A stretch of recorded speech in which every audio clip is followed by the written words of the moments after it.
बड़ी कृपा हुई भगवान की। आज चौथे दिवस की कथा में हम लोग उपस्थित भये हैं। महाकवि भवभूति की ये भूमि, जिन्होंने उत्तर चरतम की रचना की, आम गांव, जहां रामलला सरकार का लगभग 300 साल पुराना दिव्य मंदिर है। और भैया, कल हमको उन रामलला के दर्शन करने का सौभाग्य प्राप्त हुआ है। और कल हम ना आमगांव की पुरानी गलियों से आए, रात को इतना आनंद, इतनी श्रद्धा, इतनी भक्ति, इतना प्रेम। रात को एक दिव्यांग थे, लेकिन उनके मुख पर जय श्री राम के नारे थे। वो तन से तो दिव्यांग थे, पर मन से दिव्यांग नहीं थे। और हमारी नजर में वो बैठे हुए हैं बगल में, हाँ यही है। बहुत परेशान हो रहे थे, बहुत मिलने के उत्सुक थे, हजारों लोग थे। भैया, कुछ लोग तन से तो दिव्यांग रहते हैं, पर मन से दिव्यांग नहीं होते। वर्तमान में कुछ हिंदू तन से तो ठीक हैं, लेकिन कुछ लोग सेक्युलर के नाम से मन से बहुत बड़े दिव्यांग हो चुके हैं। कुछ लोगों को बड़ी मिर्ची लगती है हिंदुत्व के नाम पर। पता है क्यों लगती? हमारी नजर में एक बात आई भैया, जब तक फटे ना पांव बीमारी, का जाने पीर पराई। जब तक इन पे खुद ना बीतेगी, जब तक इनकी बेटियां दूसरे मजहब वालों के साथ नहीं भगेंगी, जब तक लव जिहाद के चक्कर में इनकी बेटियां ना पड़ेंगी, तब तक इन्हें हिंदुत्व समझ में नहीं आएगा। खैर, कल जब हम रामलला सरकार गए, हमारे देवेश असाटी जी, उनके सभी भाई, आहा, मानो असाटी जी का पूरा परिवार ऐसे है, चारों भाइयों का, कि मानो वो अयोध्या वाले चारों लला एक ही घर पर हो गए। बड़ी श्रद्धा, बड़ी भक्ति। हमारी बुआ जी तो परम भक्तनी है सीताराम विवाह उत्सव की। और पूरे बनिया मोहल्ला से होते हुए गए हम कल रामलला के दर्शन करने।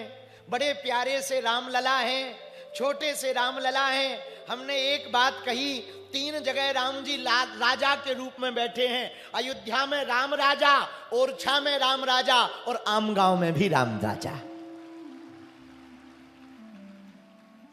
भगवान की बड़ी कृपा। संपूर्ण पंडाल में, पूरे मैदान में कुछ लोग बाहर खड़े, जो जहां जहां खड़े हैं, कुछ लोग ऊपर चढ़े हैं, कुछ लोग आगे आने के लिए पुलिस वालों से लड़े हैं, कुछ लोग बाद में आए फिर भी सबसे आगे बैठे हैं। गजब बात देखो, सबसे बाद में आते हैं और सबसे आगे बैठते हैं, सोफा ऊपर से तोड़ते हैं। हाँ, और वीआईपी इतने विचित्र होते भैया, ये कभी भी खुल के ताली नहीं बजाते, नहीं तो इन्हें लगने लगता कि हमारा लेवल घट जाएगा। इनकी ताली भी भैया पता है कैसी होती? हाँ, और हंसी तो ये ऐसे हंसते हैं मानो घर से घरवाली से पिट के आए हो गए। पता है कैसे हंसते? कितनों करोड़ों की बात बोल दो, बस हो गया। और हमारे जैसे देहाती ऐसी जोर से हंसवे कि पड़ोसी सो रहा हो तो जग जाए। हाँ, हमारी हंसी तो ऐसी है कि 2 मिनट तो आदमी यही सोचने में लगता है कि काऊ को भूत लग गए हैं। हाँ, अपन तो ठहाका वाले भैया, साफ सीधे आदमी है, एकदम जलेबी जैसे सीधे आदमी है। पर भैया, आम गांव आकर हमें बहुत प्रसन्नता भई। आप लोगों की भक्ति देखकर, महाराष्ट्रीय लोगों का प्रेम भाव देखकर, विट्ठलनाथ भगवान की भक्ति को देखकर, यहां छत्रपति वीर शिवाजी की भूमि को प्रणाम करके हम एक बात कहना चाह रहे, हम फिर से यहां राम कथा कहने आएंगे।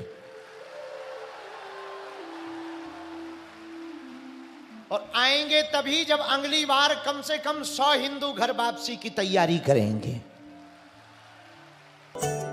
बालाजी महाराज के कृपा पात्र बागेश्वर धाम पीठाधीश्वर परम पूज्य धीरेन्द्र कृष्ण शास्त्री जी महाराज का पावन संकल्प। मध्य प्रदेश में छतरपुर के ग्राम गढ़ा में बनेगा विश्व स्तरीय कैंसर अस्पताल एवं रिसर्च सेंटर। जिसकी आधारशिला देश के यशस्वी प्रधानमंत्री नरेंद्र मोदी जी के कर कमलों से रखी जा चुकी है। 200 करोड़ रुपए की लागत वाले 100 बेड के इस अस्पताल में गरीबों का होगा मुफ्त इलाज। ये बहुत बड़ा अवसर है, बहुत बड़ा काम है। संकल्प बड़ा हो, संतों के आशीर्वाद हो, प्रभु की कृपा हो तो समय सीमा में सब पूर्ण होता है। हमारे प्रियजनों, बागेश्वर धाम पूरे भारत के लोगों, अभी तक अस्पतालों में मंदिर थे, अब मंदिर में अस्पताल होगा। कैंसर हॉस्पिटल निर्माण हेतु सहयोग देकर पुण्य के भागी बने।